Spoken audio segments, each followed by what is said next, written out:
Summer, 1990. The cicadas were shrieking in the sycamore trees outside, their noise like a boiling pot on a stove. I had just woken up from unconsciousness, my head still spinning. When my vision cleared, I found myself in a familiar room. The yellowed wallpaper, the old wooden bed, and the vanity covered with photos of movie stars. This was my bedroom when I was 18. I sat up and looked at my reflection in the mirror. Pale skin, big eyes, long black hair. The face staring back at me was 20 years younger than the one I had before I died. I was really reborn. Downstairs, I heard my mother talking to a man. I quietly walked to the staircase and peeked through the gaps in the railing. In the living room sat a tall man in a military uniform. His figure was upright and commanding, his eyebrows sharp, his eyes clear and bright. The nameplate on his chest read Ryan Cooper. He was talking with my parents, his uniform perfectly pressed, the golden insignia on his shoulders gleaming under the sunlight. That name, Ryan Cooper, echoed in my mind like thunder. In my previous life, after I married David Miller, I often saw reports about him in the newspapers. From platoon leader to company commander, from company commander to battalion commander, then regimental and division commander, he climbed the ranks quickly. By the time I died, he had already become a well-known general. And now, he was sitting in my living room. "Comrade Cooper, our daughter Emma is still young," my mother said nervously. "She's just turned 18. Besides, she already has a boyfriend, David Miller, the county mayor's son." The moment I heard that name, David Miller, all the blood in my body turned cold. In my last life, that bastard had pretended to be gentle and caring, but behind my back, he was sleeping with my best friend, Sophia Reed. 3 years after our wedding, the two of them worked together to push me down the stairs and made it look like an accident. When I died, Sophia was already pregnant with his child. "Mrs. Johnson, I'm serious," Ryan Cooper said in a deep, steady voice. "I'm 26, serving as a company commander in the Army. My circumstances may not be great right now, but I can promise I'll treat Emma well." My father took a drag from his pipe, his brows tightly knit. "Ryan, it's not that we look down on you, but you're just a soldier. What kind of future can you have? David's different. His father's the county mayor. That boy's bound to have a bright future." "That's right," my mother immediately chimed in. "Our Emma was the top scorer in the college entrance exams, and she's beautiful too. She's perfect for David Miller. You, a soldier, can't compare." Her words made anger rise inside me. In my previous life, my parents had been exactly like this. Snobbish and blind to everything but status and wealth. They had never cared about my feelings, only about appearances. In the end, they had pushed me straight into hell. Ryan fell silent for a moment before standing up. "If that's how you feel, I won't insist, but I'd still like to hear what Emma herself thinks." "Her opinion?" my mother scoffed. "She's still a child. What does she know? We're her parents. We'll decide for her." "No," I shouted, running down the stairs. "I disagree." Everyone froze. Ryan turned to look at me, a hint of surprise flashing in his eyes. I met his gaze and said clearly, "I agree to marry Officer Cooper." My mother's face went pale. "Are you crazy? David Miller has such great prospects, and you'd rather marry a soldier?" "My marriage is my own decision," I said firmly. "I don't like David Miller, I like Ryan Cooper." The words came out before I even realized I'd said them. The living room fell completely silent. So quiet, I could hear the sound of dust settling. Ryan Cooper's expression grew complicated as he looked at me. There was confusion in his eyes, but also curiosity, as if he were trying to figure me out. My father slammed the table and stood up. "Nonsense, you're just a young girl. What do you know about love? David Miller is a good man from a good family. If you marry him, you'll live comfortably. What can a soldier like him possibly give you? Dad, do you even know what kind of man David Miller really is?" I let out a cold laugh. "Do you know how long he's been with Sophia Reed?" The words slipped from my mouth before I even realized it, startling even myself. In my past life, I hadn't discovered David's affair until after we were married. But this was 1990. They must have already started seeing each other in secret. My mother froze for a moment. "What nonsense are you talking about? David and Sophia? Isn't Sophia your best friend?" "My best friend?" I almost laughed through my tears. "Mom, you're too naive. Sophia's been in love with David since high school. Did you really think she came over to see me? Every time she visited, she somehow just happened to run into David. You think that was a coincidence? My parents exchanged uneasy glances. Clearly, they hadn't considered that possibility. Ryan stood quietly to the side, watching me with eyes that grew deeper by the second. I knew he was observing me, trying to see if I truly meant what I said. I turned to face him directly. Officer Cooper, if you don't mind, I'm willing to marry you. He met my gaze, studying my face, as if he could read my thoughts through my eyes. After a brief pause, he gave a small nod. All right, I'll wait for you. My mother panicked. No, I don't agree. David Miller is coming tomorrow to propose. You can't be this reckless. Mom, I said firmly, if you force me to marry David Miller, I'd rather become a nun and never marry at all. My voice was unyielding. In my last life, I'd been too weak, obeying my parents in everything, and it had cost me my life. In this life, I would never make the same mistake again. My father's face turned ashen. You ungrateful girl, you'd turn your back on your parents for a soldier? Dad, I said, my voice steady, all I want is my own happiness. I looked at Ryan, and he looked right back at me. Our eyes met, and for a moment, it felt as if I could see the future reflected in his gaze. Ryan finally spoke again, his tone calm and respectful. Mr. and Mrs. Johnson, I understand that you're worried about Emma's future. I can't promise to give her the best life right now, but I can promise that I'll spend my whole life protecting her and making her happy. He paused for a moment before continuing. If you agree to our engagement, I'm willing to wait until she finishes college before we marry. That's 4 years. During that time, you can see for yourselves whether I keep my word. It was a reasonable proposal. My parents exchanged another look, their expressions softening slightly. My mother hesitated. But what about David Miller? He's coming to propose tomorrow. Mom, just refuse him, I said firmly. Tell him I already have someone. But, there's no but, I interrupted her. If you truly care about me, please trust my choice. Ryan stood up. Then I'll take my leave. Here's my address. If you decide, you can reach me anytime. He placed a small note on the table. I quickly said, Officer Cooper, let me walk you out. We stepped into the courtyard. The setting sun cast everything in a soft golden glow. Ryan turned to face me. Emma, he said quietly, why did you choose me? We only met for the first time today. His question was sharp, direct, but I had already prepared for it. Officer Cooper, I said softly, meeting his eyes, do you believe in love at first sight? He froze, momentarily stunned by my words. He shook his head slowly, clearly not believing me. Then do you believe in intuition? I asked, looking straight into his eyes. Because my intuition tells me, you're a man I can trust for the rest of my life. Ryan Cooper fell silent for a long time. Finally, he said quietly, I don't know if your intuition is right, but I can tell you this. If you really marry me, I'll spend the rest of my life proving that your choice was the right one. When he finished speaking, he turned and strode out of the yard. I stood in the doorway, watching his tall figure fade into the distance, my heart swirling with mixed emotions. In my past life, I had missed out on such an extraordinary man. This time, I was determined to hold on to him tightly. Behind me, my mother's voice broke the silence. Emma, have you really made up your mind? I turned around and nodded firmly. Yes, Mom. I've never been so sure of anything. She sighed. All right then, you've grown up. You'll have to walk your own path. It's just a pity for that David boy. David Miller doesn't need your pity, I said with a cold smile. He'll be with Sophia soon enough. You'll see. The next morning, bright and early, Sophia Reed came to see me. She wore a pink dress and had her hair tied up in a ponytail, looking sweet and innocent. If I hadn't lived through her betrayal in my past life, I would never have believed that the girl with this gentle smile was so calculating underneath. Emma, she said cheerfully, looping her arm through mine. I heard David's coming over today to propose. Are you nervous? I looked at her calmly. Who told you that? She laughed lightly. Do you even need to ask? Everyone in town knows. David even bought new clothes yesterday. He said he wanted to surprise you.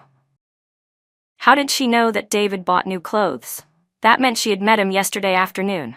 I sneered inwardly but kept my expression composed. Really? Then he's in for a disappointment. What do you mean? Sophia froze, looking confused. I'm not going to marry him, I said flatly. Her expression changed instantly, first shock, then barely contained excitement. Why not? You two grew up together. Isn't that what everyone calls childhood sweethearts? So what if we did?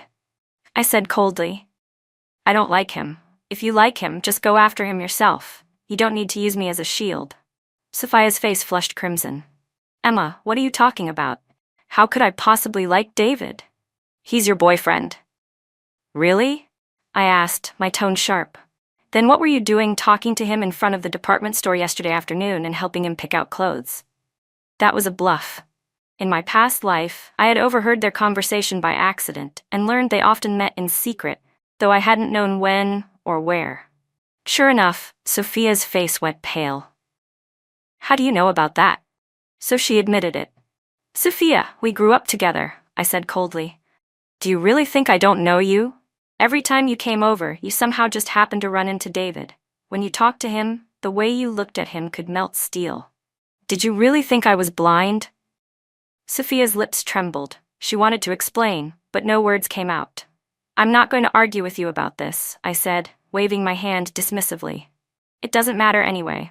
I'm not marrying David Miller. Whoever ends up with him has nothing to do with me. Emma, please don't misunderstand, Sophia said hurriedly, her eyes reddening. You've changed. You're not the same as before. The me before? I gave a bitter laugh. The old me was stupid, so stupid I let you both play me like a fool. I used to think you were my best friend.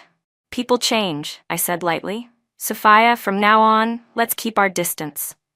Sophia stared at me blankly, then after a long moment said, Okay. I left, and not long after she left, David Miller indeed arrived. He wore his new clothes and carried a bouquet of roses, looking confident and spirited. My parents entertained him in the living room while I listened to their conversation from upstairs. Mr. and Mrs. Johnson, I'm here to formally propose. David's voice was full of confidence. I've already discussed it with Emma. We want to marry after she graduates from college. When did you discuss it with her? My mother asked awkwardly. This matter. David seemed to sense something wrong. Is it a dowry issue? He asked. Don't worry, Aunt, he added. My father said he won't shortchange Emma. My father cleared his throat. David, it's not about money. Emma, she has other ideas. Other ideas? David's voice rose.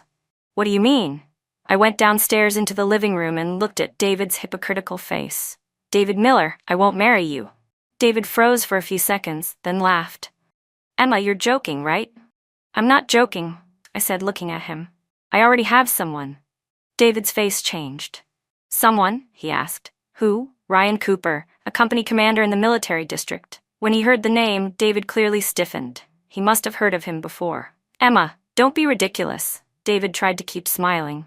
We grew up together. Don't you know how I feel about you? Your feelings? I sneered. Your feelings are for Sophia, aren't they? David's expression shifted immediately as he tried to deny it. What are you talking about? Then why were you with Sophia yesterday afternoon? I pressed. What did you say to her in front of the department store? Why did you accompany her to buy clothes? David opened his mouth to explain, but looked guilty and couldn't give a convincing answer. My parents exchanged glances. They hadn't expected this to be true. Emma, you misunderstand, David began to protest. Do I misunderstand? You know in your heart, I said coldly, staring at him. David, if you like Sophia, go after her. Don't drag me into it. I have no feelings for you. David's face darkened and grew uglier. Emma, what's gotten into you? You weren't like this before. I told you, people change, I replied and turned to walk upstairs. Please leave. Don't come back. Emma, David shouted after me from below. You can't treat me like this. We grew up together. I glanced back at him. Precisely because we grew up together, I know exactly what kind of person you are. Wake up, David. Not everyone revolves around you. With that, I went upstairs without looking back. From below, I heard my father trying to reason with David, then the sound of the door closing. I leaned against the window and watched David's figure walk away, feeling an indescribable relief. When they poisoned me to death in my last life, I had daydreamed countless times that, if I could start over, I would make them pay. Now the chance had come, and I would not hesitate. That afternoon, my mother came upstairs to find me. Emma? Have you really decided? She asked. Yes, I nodded. My mother sighed. All right then, if you're so determined, your father and I won't force you. But that Ryan Cooper, my mother said hesitantly. Do you really know him that well? Mom, do you really know David Miller? I countered. Do you even know what's been going on between him and Sophia? My mother fell silent. Mom, trust me. Ryan Cooper is 100 times better than David Miller, I said, taking her hand. Please give me this chance. She looked into my determined eyes for a long moment before finally nodding. All right, I'll trust you. That night, I wrote a letter to Ryan Cooper, telling him that my parents had agreed to our engagement. Early the next morning, I had someone deliver it to him. 3 days later, Ryan returned to my house. This time he brought engagement gifts and a few of his fellow soldiers. Mr. and Mrs. Johnson, thank you for your trust, Ryan said sincerely. I promise I won't let Emma down. My father glanced at the gifts he had brought. They weren't expensive, but each one was clearly chosen with care. Ryan, you're very thoughtful, my father said. It's the least I can do, Ryan replied. I'd like to officially get engaged to Emma now and marry her after she finishes college. I'll work hard over the next few years to build a better life for her. My mother nodded. Then it settled. And just like that, Ryan Cooper and I were officially engaged. When the news spread, the entire county was in an uproar. Everyone was talking about how the top student in the college entrance exams had turned down the mayor's son, only to get engaged to a soldier. As soon as Sophia Reed heard the news, she came to find me. Her expression was complicated, a mix of jealousy and confusion. Emma, are you really going to marry that officer? She asked. Why? Do you have a problem with that? I replied coolly. I just think it's a little surprising, she stammered, biting her lip. Didn't you always like David? When did I ever say I liked him? I sneered. Sophia, stop projecting your thoughts onto me. Her cheeks flushed red. I didn't. You didn't. You know the truth yourself, I interrupted. By the way, how's David doing lately? Heartbroken, I assume? Sophia hesitated, then mumbled, He's really upset. Upset? I laughed. Then go comfort him. Isn't that what you've always wanted? Sophia's face turned even redder. Emma, how could you say that? What did I say? I asked innocently. Sophia, drop the act. Everyone in this town knows you like David Miller. Now that I'm out of the picture, you two can be together openly. Isn't that great? Sophia was speechless, staring at me with a mix of shock and disbelief.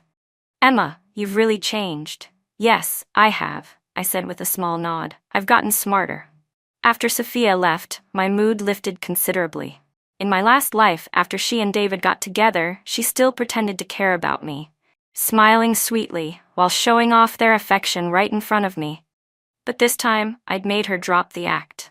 The days after the engagement passed quickly. Ryan visited me every month, sometimes on weekends, sometimes during his leave. He was always punctual. If he said he'd arrive at 3, he'd be there at exactly 3. Every time he came, he brought gifts for me and my parents. They weren't expensive, but each one was thoughtful. For me, he usually brought books or school supplies. For my parents, things like vitamins or useful household items. I gradually began to understand this man. He didn't talk much, but he was steady and reliable. He never said sweet, empty words, but he always quietly took care of everything for me. For example, when he learned I was going to take the college entrance exam, he bought me review materials. Knowing I liked to read, he borrowed books from the military district library for me. When my father developed a stomach problem, he specifically bought medicine for him. Ryan Cooper, why are you so good to me? I couldn't help asking once. He looked at me seriously and said, Because you're my fiance. Just because of that, I pressed. And because you're worth it, he answered simply. His words were plain, but my heart skipped a beat. By contrast, David Miller and Sophia Reed moved quickly. Less than a month after their engagement, they were openly together. I never expected them to actually get together, my mother said one day with relief. Good thing Emma didn't marry him. How awkward that would have been. I said lightly from the side, I told you long ago, Sophia likes David. My father nodded. Emma has good judgment, she saw it early. In truth, it wasn't good judgment. I had memories from my previous life, but of course I couldn't tell them that. Soon it was time for the college entrance exams. I performed well, solid scores across the board. When the results came out, I unsurprisingly took first place in the whole county again and was admitted to Tsinghua University. When Ryan Cooper found out, he took leave specially to come congratulate me. That day he smiled. rare and proud. "Emma, you're amazing," he said. "So, don't I get some kind of reward?" I joked. Ryan thought for a moment, took a small box from his bag and said, "This is for you." I opened it to find a delicate necklace with a tiny star pendant. "Is it pretty?" he asked. "It's beautiful," I nodded, feeling warm inside. He reached out and put it on me with gentle, careful hands. I could feel his breath at my ear and my heart raced faster and faster. Then Ryan suddenly said, "When you graduate from college, we'll get married, okay?" I looked at his earnest face and solemnly nodded. At that moment, I felt like the happiest person in the world. In my last life, I had missed such a good man, and in this life, I would cherish him. Before I left for Beijing to study, David Miller actually came to see me. He looked haggard and full of resentment. "Emma, you really don't regret this?" he asked. "Regret what?" I looked at him with no ripple in my heart. "Marrying that soldier?" David ground his teeth. "What can he give you? If you're with me, you'll be the county mayor's wife." "County mayor's wife?" I laughed. "David, your father is the county mayor. What are you? Even if you become mayor someday, why should I marry a man who doesn't love me?" "Who says I don't love you?" David snapped, desperate. "I've liked you since we were kids." "What about Sophia?" I said coldly, looking at him. "When you were with her, did you ever think of me?" David's face flushed. Sophia and I? What do you mean?" I pushed. "We were just playing around," he stammered. "Playing around?" I interrupted. "David, I have no use for a man like you." With that, I turned and walked away. David kept calling my name from behind, but I didn't look back. That kind of scum had already caused my death in my last life once. Once was enough. In this life, I would never give him another chance. On the last night before I left for Beijing, Ryan Cooper came to see me off. We walked together in the courtyard under the moonlight. The night was calm, and the silvery light shimmered over us like a dusting of glitter. "Ryan, will you miss me?" I suddenly asked. He stopped walking and looked at me. "I will." "Will you write to me?" "I will." "What if I meet someone better in Beijing?" I teased. Ryan's expression shifted slightly. Then he said quietly, "Then I'll wish you happiness." I was stunned. I didn't expect that answer. Seeing my surprise, Ryan smiled faintly. "But I don't think you will." "Why not?" I asked softly. "Because you chose me," he said seriously. "Emma, I believe in your choice, just like you believe in me." At that moment, I was deeply moved. This man, he expressed his feelings in such a simple, genuine way. He believed in me. "Ryan," I said, gripping his hand tightly, "I believe in you too. Wait for me. 4 years from now, I'll come back and marry you." He nodded firmly. "I'll wait." The next morning, I boarded the train to Beijing. Watching the scenery rush past the window, I couldn't help but think of my past life. Back then, I had also left for college in Beijing, but with a completely different heart. In my previous life, I had gone with thoughts full of David Miller, missing him, missing home. But this time, my heart was full of hope for the future and love for Ryan Cooper. 4 years from now, I would become his bride. Life at Tsinghua University was even more exciting than I had imagined. I majored in computer science, a brand new field in 1990, but I knew it would become one of the most important industries in the future. My roommates were curious. "Emma, computer science is so hard," one of them, Linda, said. "Why would a girl like you choose that?" "Because I think it has a future," I replied with a smile. "What kind of future?" another roommate, Sophie, said, shaking her head. "There are barely any computers in the whole country right now. What's the use of studying it?" I didn't argue. They couldn't possibly know that in just a few years, computers would enter every household, and the internet would change the entire world. In my past life, I had missed that opportunity, staying home as a full-time housewife, completely dependent and without any financial independence. But this time would be different. I was going to master my field, start a software company, and become a capable, successful woman, one worthy of being the general's wife. Ryan kept his word. He wrote to me every month. His handwriting was neat and precise. His letters weren't long, but every word carried thought and care. He told me about his work, asked about my studies, reminded me to take care of my health. There were no flowery phrases, but every line was filled with sincerity and affection.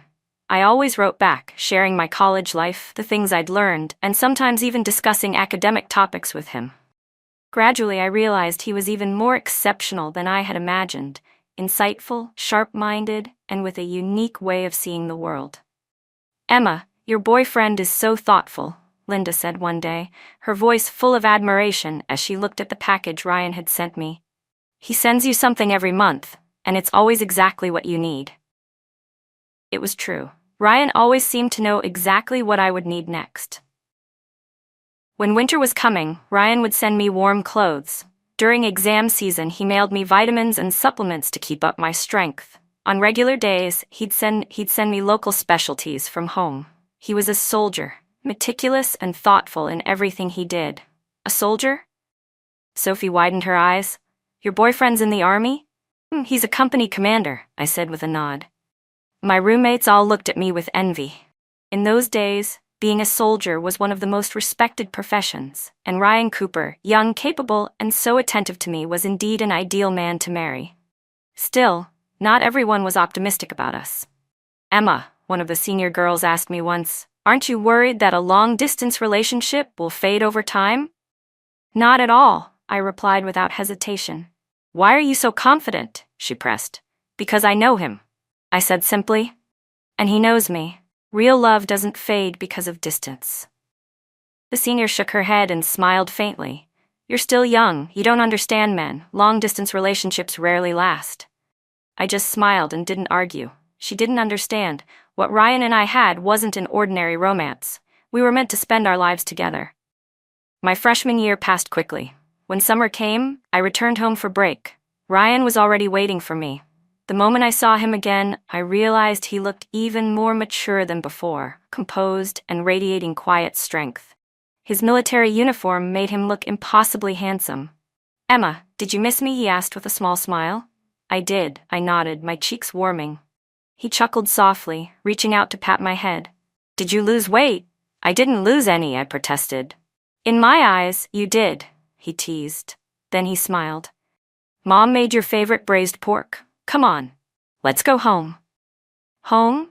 I froze for a second, then realized he meant his home. Technically, since we were already engaged, it was appropriate for me to visit his parents. But still, I couldn't help feeling a little nervous. Ryan's family home was simpler than mine. His father was a retired soldier who now worked at the county's Armed Forces Department. His mother was a gentle woman who treated me as if I were already her daughter. "Emma's here. Come sit down," Mrs. Cooper said warmly, holding my hand. "Was school in Beijing tiring? Are you eating well?" "I'm fine, Mom," I said shyly, addressing her that way for the first time. Her eyes crinkled into a smile. "Good girl." During dinner, Mr. Cooper asked me many questions about college. He seemed especially interested when he learned I was studying computer science. "Emma, how's that major? I've heard it's pretty hard," he said. "It's a little challenging," I admitted, "but really fascinating. I think it has a great future." "Oh. How so?" he asked curiously. I thought for a moment, then decided to give him a small glimpse of what I knew. "Think about it. The machines in factories are getting more and more advanced, and they'll all need computers to control them. Maybe one day, every household will have a computer of its own." Mr. Cooper nodded thoughtfully. "That makes sense. You study hard then. It might come in handy someday." Ryan sat beside me, watching with eyes full of quiet pride. I knew he was proud of my ambition and my vision for the future. After dinner, he walked me home. On the way home, we talked about many things, mostly me sharing stories from college, while he told me about life in the military. "Ryan," I asked suddenly, "what do you think our future will be like?" He thought for a moment, then said, "I hope we'll always support each other and understand one another. You'll have your career and I'll have my duty. But no matter what, we'll always be the most important people in each other's lives." His answer made me smile with deep satisfaction. He didn't expect me to be a housewife, nor did he demand that my world revolve around him. Instead, he respected my choices and supported my dreams. "Ryan, you're such a good man," I said sincerely. He stopped walking, turned to me, and looked into my eyes. "Emma," he said softly, "I want to kiss you." The words were so direct that my face flushed instantly. But I didn't refuse, I just nodded slightly. That was our first kiss, under the moonlight, beneath the sycamore tree. It was light and gentle, yet it made my heart pound like a startled deer. From that night on, I became even more certain that Ryan Cooper was the man I wanted to spend my life with. During my sophomore year, I received an unexpected piece of news. David Miller and Sophia Reed had broken up. My mother mentioned it in one of her letters, saying that the two of them had been arguing constantly, apparently because Sophia wanted to go south to find work, and David was against it. In the end, they had a huge fight, and Sophia went to Shenzhen alone. When I read that letter, my feelings were complicated. In my past life, they had been so in love. What could have changed this time? Then it occurred to me. Maybe my rebirth had triggered a butterfly effect. In my previous life, I married David Miller, and Sophia, being the other woman, had valued their secret affair more deeply. But this time, since I'd rejected David, Sophia had gotten him easily, and perhaps that made her take him for granted. Whatever the reason, it was no longer my concern. Not long after, something even more unexpected happened. David Miller wrote me a letter. In it, he said he had never stopped thinking about me, that being with Sophia was just a moment of weakness, that he finally realized I was the one he truly loved, and he begged me to give him another chance. Reading his letter, I felt nothing but disgust. How shameless could a man be? I didn't reply. I tore the letter to pieces. But David didn't give up. He sent several more letters, each one more desperate than the last. He even wrote that he was willing to come to Beijing to find me. I'd had enough, so I wrote back one final letter. David, please stop bothering me. I'm already engaged. There's no possibility between us. If you send me another letter, I'll tell my fiance about everything. That worked. David Miller never wrote again. He probably knew that Ryan Cooper was not someone to mess with. Time flew by, and soon, it was 1993. That year, many things happened. First of all, Ryan was promoted, from company commander to battalion commander. He wrote to share the good news. Though his tone in the letter was calm, I could feel the excitement beneath his words. Ryan, congratulations. I immediately wrote back. I knew you would succeed, he replied. Thank you for always believing in me. Emma, once you graduate, let's get married. By then, I should be able to give you a better life.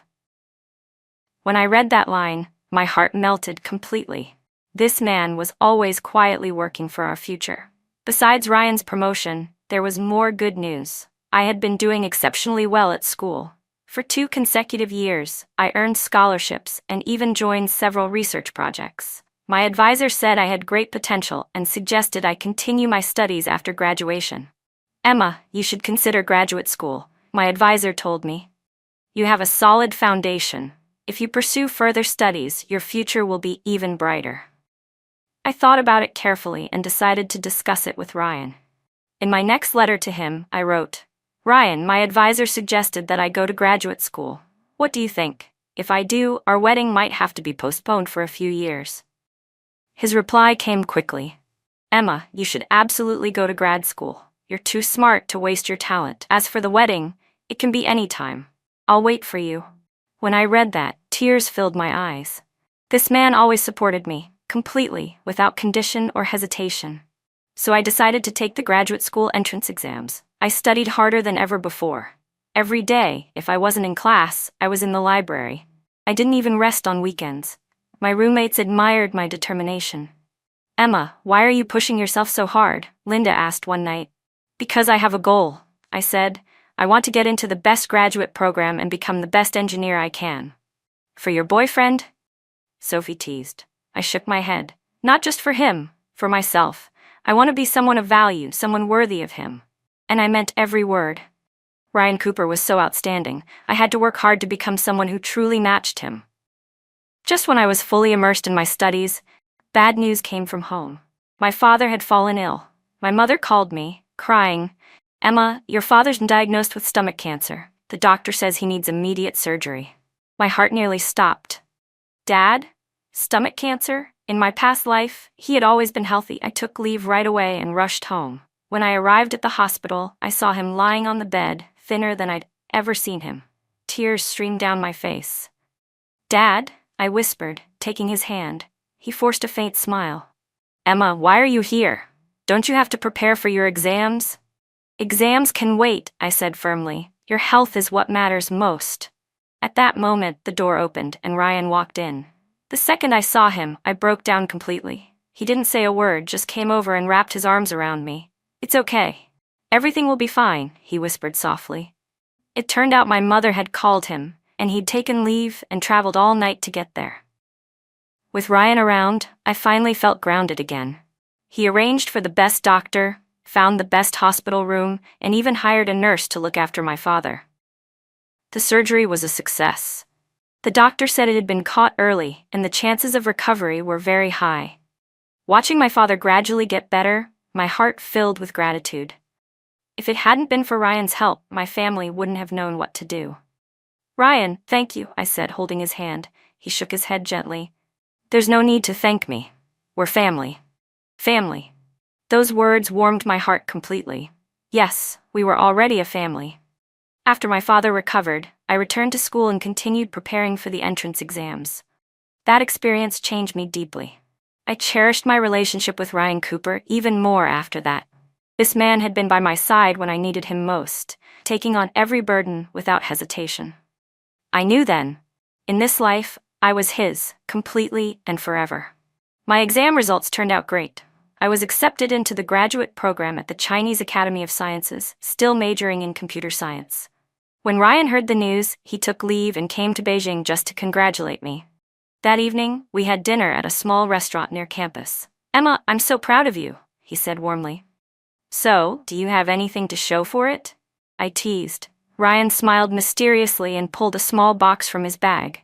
I opened it. Inside was a ring. It was a simple design but elegant and beautiful. "Emma," he said, "this is an engagement ring. We've been engaged for a long time already, but I always wanted to give you one." He took the ring from the box. "Will you wear it?" I nodded and held out my left hand. He gently slipped the ring onto my finger. It fit perfectly. "Ryan, how did you know my size?" I asked curiously. He smiled. "I've observed your hands before. Then I had the jeweler estimate it." That careful, thoughtful man. I was so moved, I almost cried. Once the ring was on, I truly felt like Ryan Cooper's fiance. Though our wedding was still years away, that ring was a promise. One that made my heart feel at peace. Graduate school was far busier than undergrad. My advisor was a strict professor with very high standards, but because of that, I learned so much. In 1994, the internet began to rise in China. I immediately sensed it was a tremendous opportunity, so I started teaching myself about network technology and studying the development trends of the internet. "Emma, why are you suddenly so interested in the internet?" one of my senior doormates asked. "I think it has a huge future," I said. "Maybe one day, people will shop, chat, and read the news online." She laughed. "You've got quite the imagination. Right now, there are barely any places in the whole country that can even connect to the internet. You're thinking way too far ahead." I didn't argue. She couldn't know that in just a few years, the internet would transform every aspect of life, and I intended to be part of that revolution. Ryan continued to support my studies wholeheartedly. He didn't understand much about computers, but he always encouraged me to follow my own ideas. "Emma, you're smarter than I am. I know your choices are the right ones," he wrote in one of his letters. That same year, Ryan was promoted again, from battalion commander to deputy regimental commander. He was only 30, an age when few in the military reached such a rank. I later heard he had been promoted for his outstanding performance in a military exercise. "Ryan, that's amazing," I wrote to him. He replied, "It's what I should do. I have to work hard to keep up with you. You're so accomplished in your field, I can't fall behind." Reading that line filled me with warmth. The two of us were like stars, each shining in our own orbit, yet illuminating each other. In my second year of graduate school, I began preparing my master's thesis. My chosen topic was network security, a cutting-edge field at the time. My advisor looked a little worried. "Emma, this topic is too new. There aren't many references available. Are you sure you want to pursue it?" "Yes, Professor," I said with certainty. I stood firm in my decision. I believed that cybersecurity would one day become an incredibly important field, and time proved me right. My thesis received high praise and was even presented at several major academic conferences. More importantly, through researching network security, I gained a deeper understanding of the entire internet industry. That was when I started planning to start my own business after graduation. Emma, what are your plans after you graduate? My advisor asked. Have you thought about pursuing a PhD? I shook my head. Professor, I want to work. I have some ideas I want to test in practice. He looked a little disappointed, but still smiled. That's fine. You're a student with strong ideas. You should get out into the real world and make them happen. Just as I was busy finishing my thesis, something happened back home again. This time, it was David Miller causing trouble. My mom called me, frustrated. Emma, that David Miller has been coming by our house a lot lately. He says he wants to see you. Your dad told him to leave, but he just won't go. He's driving us crazy. I was furious. Why won't that man just disappear already? Mom, tell him if he keeps bothering you, I'll call the police. He said he's the deputy county mayor now, my mom sighed. And he keeps talking about how he's going to win you back. What should we do, Emma? Deputy county mayor? I sneered. In my past life, David had only reached that position years after my death, thanks to his father's connections. And now, in this life, he'd gotten there early. But no matter what title he held, I wasn't afraid of him. Mom, don't worry about him, I said firmly. When I come home after graduation, I'll handle it myself. After hanging up, I immediately wrote to Ryan and told him everything. His reply came quickly, and it was just one short sentence. Don't worry, I'll take care of it. And sure enough, not long after that, David Miller stopped coming to my parents' house. I didn't know exactly what Ryan had done, but whatever it was, it worked perfectly. Ryan, thank you, I wrote in my next letter. He replied, Emma, you're my fiancé. Protecting you is my duty. If you ever face any trouble, tell me right away. Reading that, I felt an overwhelming sense of safety. With a man like Ryan Cooper behind me, what could I possibly fear? In the spring of 1996, I graduated successfully from the Chinese Academy of Sciences. On my graduation day, Ryan took leave again to attend the ceremony. Seeing him sitting in the audience in his military uniform filled me with pride. That exceptional man was my fiancé. After the ceremony ended, Ryan came up to the stage to congratulate me. He pulled me into a warm embrace and whispered in my ear, Emma, can you marry me now? My heart raced. Yes, we had waited so many years for this moment. Yes, I nodded. Ryan's eyes lit up. Then let's get married this year. All right, I said with a smile, but I'd like to work for a while first just to get a few things in place. What kind of things? He asked curiously. I took his hand and led him to a quiet corner. Ryan, I said softly, I want to start my own business. Start a business? He looked surprised. What kind of business? I explained my idea in detail. I want to open a software company, one that specializes in network security products. The internet isn't widespread yet, but I believe this market will explode soon. Ryan listened intently. Ryan thought about it seriously for a while before speaking. Emma, your idea is great, he said, but starting a business takes capital. How much money do you have? I've saved up a bit, I replied. About 50,000 yuan. I've been putting aside all my scholarship money over the years. 50,000 might not be enough, he said, frowning slightly. How about this? I'll invest too. I've saved up 100,000 over the years. I'll give it all to you. I was stunned. 100,000 yuan in 1996 was no small amount, and he was willing to give me everything he had. Ryan, that's all your savings, I said, shocked. You're my fiancé, he said naturally. Your career is our career, and I trust your judgment. In that moment, I was so moved I almost cried. This man had always supported me without condition, without hesitation. With the startup capital ready, I began preparing for my new venture, registering the company, renting an office, and hiring employees. I named it Andon Technologies, specializing in developing cybersecurity software. The market was still small, but I wanted to establish a foundation early, so when the internet boom arrived, we'd already be ahead of the curve. While I was busy building the company, Ryan also brought good news. He was transferred to the Beijing military district and promoted to regimental commander. Emma, now we can finally be together in Beijing, he said excitedly over the phone. Really? I asked, thrilled. When will you arrive? Next month, he said. Then we'll be able to see each other every day. I was so happy I actually jumped for joy. After all those years apart, we were finally going to live in the same city. Once Ryan arrived in Beijing, we spent much more time together. Every weekend he came to see me, and sometimes he'd stop by the company as well. "Emma, your company's growing fast," he said one day, looking over the small office filled with my newly hired employees, all top graduates from Tsinghua and Peking University. He looked proud and satisfied. "This is only the beginning," I told him. "Once the internet becomes widespread, our products will really take off." Ryan nodded, smiling. "I believe in you." But around that time, David Miller reappeared, once again bringing trouble. Somehow he found out I was starting a business in Beijing and shamelessly came to my company. That day, I was in my office writing code when the receptionist came in. "Miss Johnson," she said, "there's someone here to see you." "Who?" I asked without looking up. "A man named David Miller. He said he's an old classmate of yours." The moment I heard that name, my face darkened. That ghost just wouldn't leave me alone. "Tell him I'm not here," I said flatly. But David Miller wasn't the type to give up easily. He waited outside the building all day. When I left work that evening, he was standing by the entrance, blocking my path.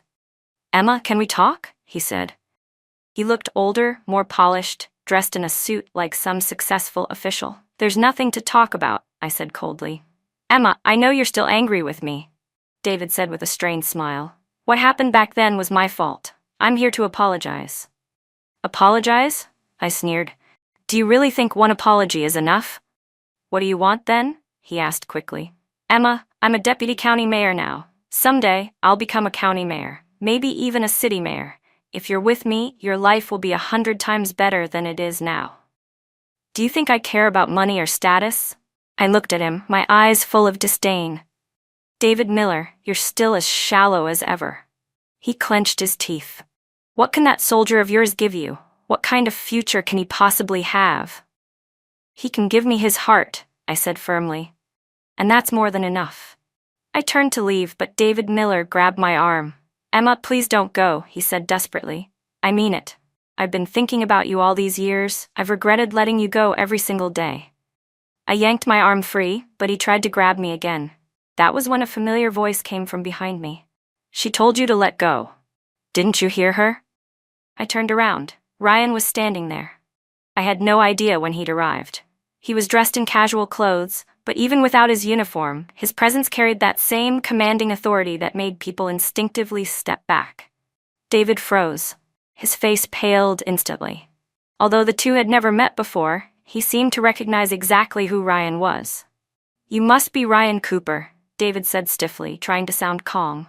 "I am," Ryan replied, stepping closer to me. He placed his arm around my shoulders naturally. "And you must be the one who's been harassing my fiancé." David's face turned red. "Commander Cooper, Emma and I grew up together. Whatever's between us is none of your business." "Grew up together?" Ryan let out a cold laugh. "Then you should know better than anyone what respect means. Emma has already made herself clear. She's rejected you, yet here you are still pestering her. Tell me, is that how a gentleman behaves?" David's mouth opened, but no words came out. Ryan's tone hardened. "This is my last warning, David Miller. If you ever bother my fiancé again, I won't be so polite next time." As he spoke, that powerful aura of command radiated from him, sharp, unyielding, impossible to ignore. The pressure was enough to make David step back several paces, fear flickering in his eyes. "Let's go," Ryan said, taking my hand. He led me away and we didn't stop walking until we were several blocks from the building. "Ryan," I finally asked, "what are you doing here?" "I was worried about you," he said. "I've had a bad feeling these past few days, so I came to check on you. I didn't expect to actually find you in trouble." I leaned against his shoulder, my heart full of emotion. "Thank you." "Emma," he said suddenly, "let's get married." "What?" I looked up at him in surprise. "I want to make it official," he said seriously. "I want everyone to know that you're my wife, so no one will ever dare bother you again." His eyes were filled with sincerity and warmth spread through my chest.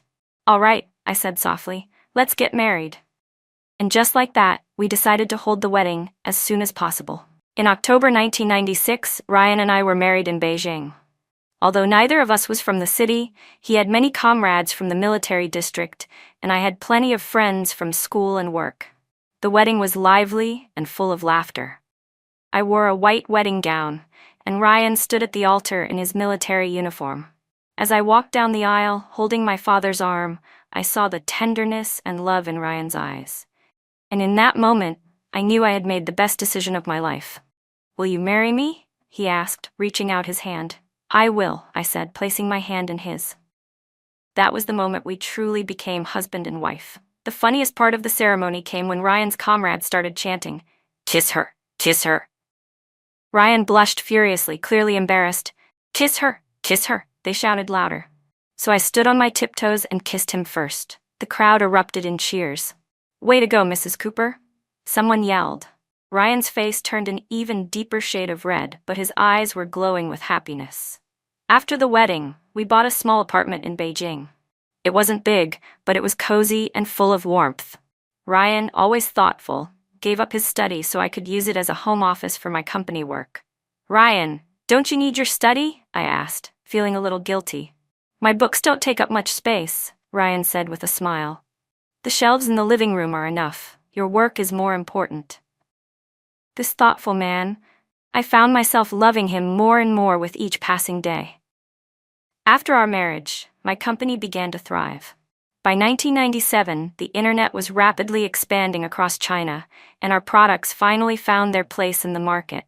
"Boss, our orders this month are triple what they were last month," my sales manager told me excitedly. I looked over the report, feeling a surge of joy and pride. My prediction had been right. The cybersecurity market was growing fast. When Ryan heard the news, he was just as thrilled. "Emma, you're incredible," he said proudly. "Your vision was spot on." "This is just the beginning," I said confidently. "In a few years, once the internet becomes fully mainstream, our company will be even bigger." And I was right. By 1998, Endon Technologies had become one of the leading cybersecurity companies in the country. Our small startup team had grown from just a handful of people to over 100 employees. That same year, an unexpected visitor showed up at my office. "Boss," my secretary said, knocking lightly on the door. "There's a woman here to see you. She says she's an old classmate." A strange unease crept into my chest. "What's her name?" I asked. "Her name is Sophia Reed." "Of course." I hesitated for a moment, then decided to meet her. After all, she hadn't appeared in my life for many years. I wanted to see what she could possibly want now. When Sophia walked into my office, I barely recognized her. She looked thin and exhausted, her complexion pale and waxy, her once bright eyes now dull and lifeless. "Emma," she said weakly. "Sit down," I gestured to the chair across from me. "What do you want?" Sophia sat down, keeping her head low. "Emma," she said quietly, "I came to apologize." "Apologize?" I gave a cold laugh. "Don't you think it's a little too late for that?" "I know it's late," she said, lifting her gaze to meet mine. Her eyes were full of regret. "But I had to say it. What I did back then was wrong. I shouldn't have betrayed our friendship. I shouldn't have gotten involved with David."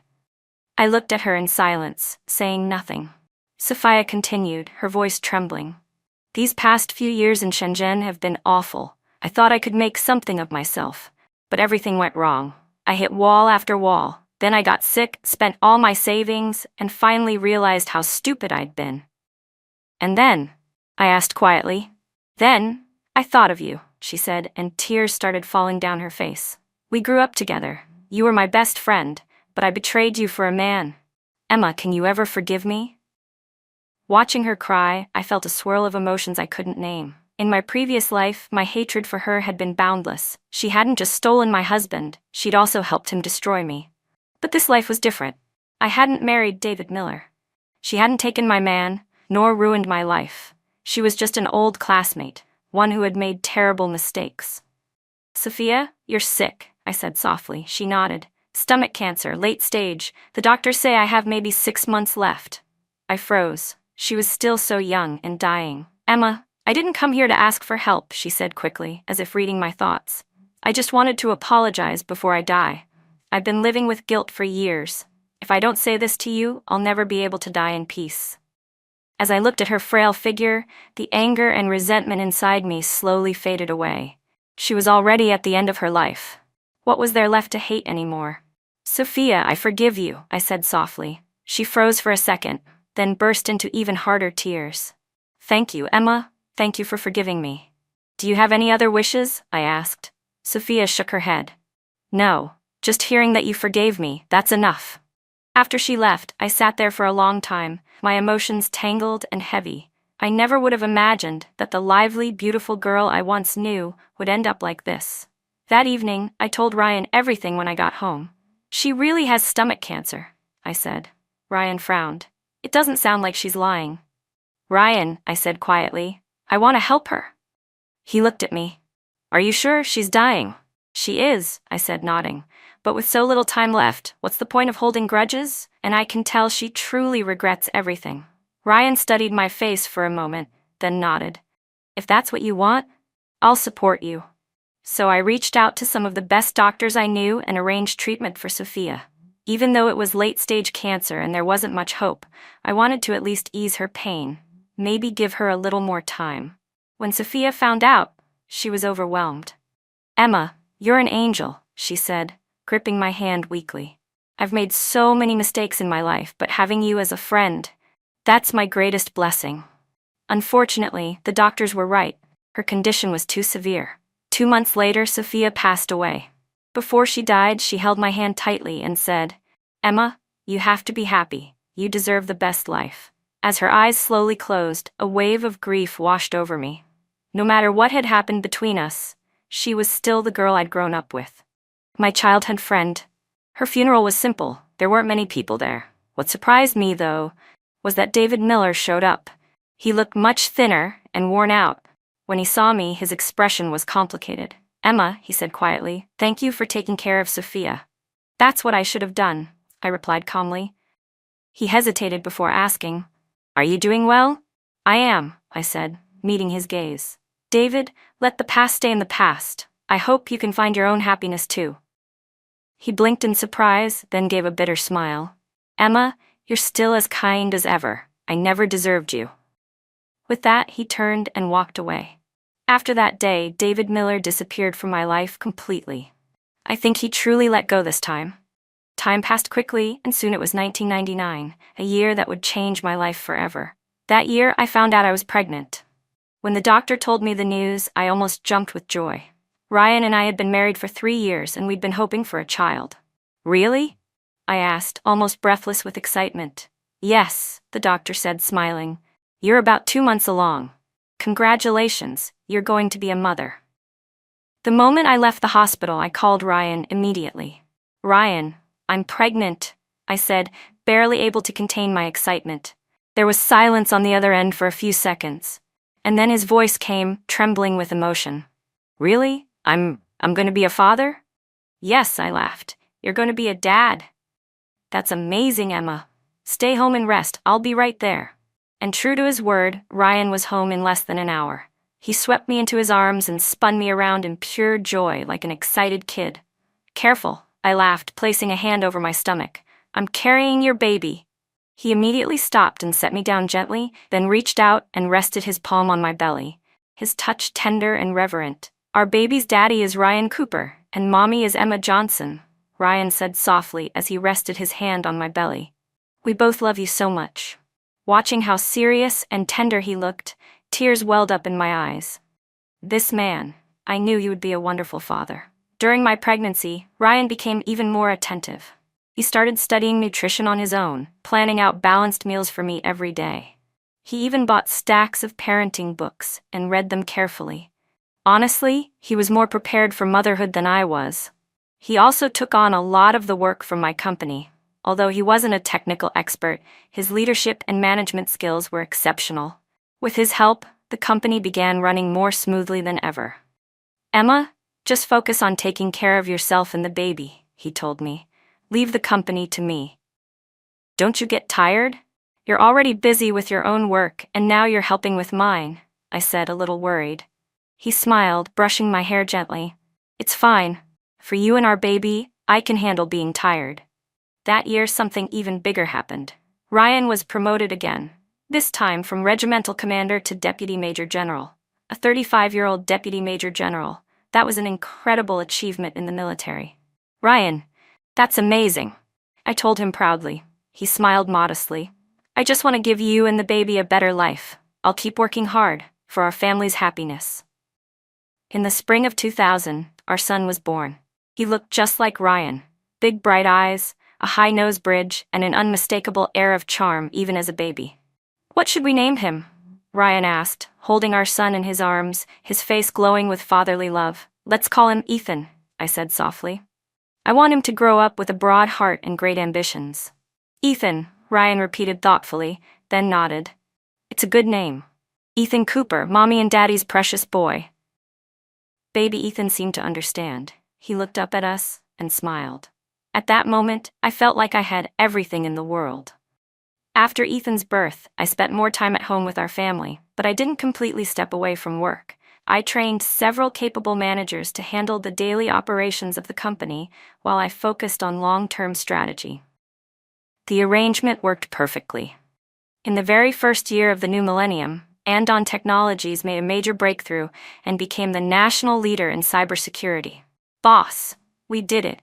Our annual revenue just broke 100 million, my finance director announced excitedly. 100 million in the year 2000. It was an incredible milestone. My company had officially become a large-scale enterprise. When Ryan heard the news, he suggested we celebrate. "Emma, you've worked so hard for so many years," he said. "You deserve a break. Let's take a family trip, the three of us together."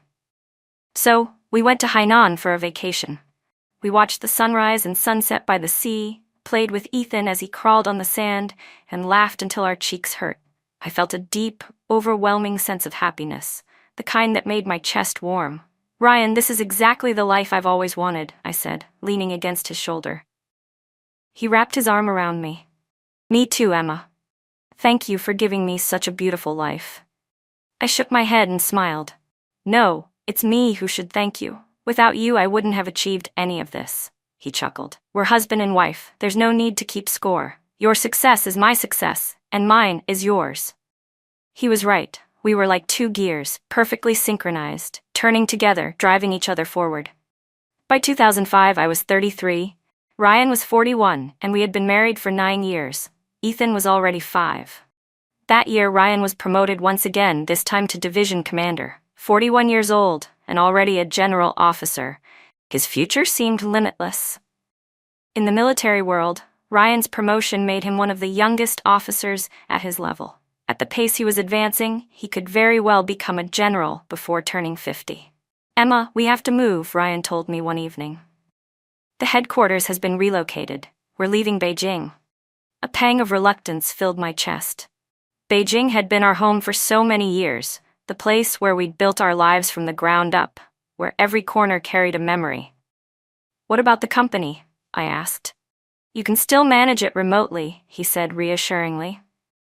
"With how advanced communication is now, you don't need to be there every day." He was right. Besides, I had already built a strong management team. The company's operations no longer depended on me handling everything personally. "All right," I said, nodding. "Let's move." When Ethan heard the news, he was thrilled. "Mom, will our new house have a big yard? I want to raise a puppy." Ryan laughed, ruffling his hair. "Yes, it'll have a big yard. You can have a puppy, and we can plant flowers too." Our new home turned out to be beautiful. A spacious residence provided for division commanders, complete with a garden and a large courtyard. Ethan fell in love with it right away. Every day he'd run around the yard chasing butterflies or pretending to be a superhero. Even though we had left Beijing, our quality of life didn't decline. If anything, it improved. The air was cleaner, the environment quieter, and life felt more peaceful. Meanwhile, my company continued to flourish. Once again, my predictions proved right.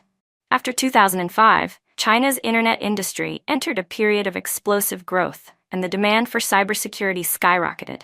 "Boss, we've officially become #1 in the industry," my general manager said excitedly over the phone. "This year's revenue is expected to exceed 1 billion yuan. 1 billion. From an initial investment of 50,000 yuan to 10-digit revenue, it had taken me nearly 10 years to reach that point. I was deeply satisfied, not only with the company's success but with the balance I'd found in life. Even more gratifying was Ryan's career, which was soaring just as quickly as mine. In 2007, at the age of 43, he was promoted to Major General, one of the youngest in the country. "Ryan, you're incredible," I told him with genuine pride. He smiled, his tone warm and humble. "It's all thanks to you. Without your support, I never would have made it this far. I chuckled. We've always supported each other, haven't we? It was true. When I started my company, he had given me financial help and endless encouragement. When his promotions came, I offered him advice and emotional strength. We were like two members of the same team, working hard for a shared dream. Ethan was 7 by then, a bright and cheerful first grader. He was curious, kind, and always full of energy. "Mom," he said seriously one night, "when I grow up, I want to be a general like Dad." "Oh," I asked with a smile. "And why's that?" "Because Dad's cool and brave," he said earnestly. "I want to protect you, and other people too." Ryan and I exchanged a glance and burst into laughter. Our little boy already had such a strong sense of justice. "Son," Ryan told him gently, "you can be anything you want, as long as you become someone who helps others." Ethan nodded hard, his eyes shining. As I watched the two of them together, my husband and my son, warmth filled my heart. I thought back to the tragic past life I had once endured. If I hadn't been given the chance to start over, I would never have known this happiness. I silently thanked the heavens for giving me another chance, for letting me meet Ryan, the man who had changed everything, and for blessing me with such a beautiful life. By 2010, I was 40 years old. That year I made an important decision: to distribute part of my company's shares to my employees, keeping only a controlling stake for myself. "Emma, why are you doing this?" my general manager asked, clearly puzzled. "Because the company wouldn't be where it is today without everyone's effort," I said calmly. "I don't want to take all the credit or all the profit for myself. Besides, doing this will only make the company stronger." My decision was met with overwhelming support from the employees. Morale skyrocketed, and productivity followed. The company grew faster than ever before. That same year, Ryan was promoted once again, this time to deputy commander of the military region. At 46, he had already reached the rank of full general officer. At this rate, it was very likely that before turning 50, he would officially become a general. One evening, as we were walking together in the garden under the stars, Ryan suddenly asked, "Emma, do you think we made the right choices?" "What choices?" I asked, turning to look at him. "The choices we made back then, you choosing to marry me and me choosing to marry you," he said quietly. "We gave up other possibilities, other paths." I stopped walking and looked at him seriously. "Ryan, do you regret it?" He shook his head. "No, never. These years with you have been the happiest time of my life." I smiled and squeezed his hand. "I don't regret it either. Meeting you was the best decision I ever made." Ryan smiled, leaned down, and pressed a gentle kiss on my forehead. "I love you, Emma. I love you too." Under the moonlight, we reaffirmed what we had always known, that our love hadn't faded with time, but deepened and strengthened instead. 20 years had passed since we first met. Our bond was no longer just love, it was partnership, trust, and destiny intertwined. In 2015, at 51 years old, Ryan was finally promoted to general. That day, Ethan and I attended his promotion ceremony. When I saw him standing tall in his crisp uniform, medals gleaming under the lights, pride filled my heart to the brim. "Mom, Dad looks so cool," Ethan whispered excitedly. "He does," I said with a smile. "Your dad's the most handsome man in the world." After the ceremony, Ryan walked over to us, his expression softening the moment his eyes met mine. "Emma," he said quietly, emotion thick in his voice, "thank you for walking with me through all these years." I grinned. "General Cooper, it's been my honor." He laughed and pulled both Ethan and me into his arms. "My two treasures," he murmured. "I love you both."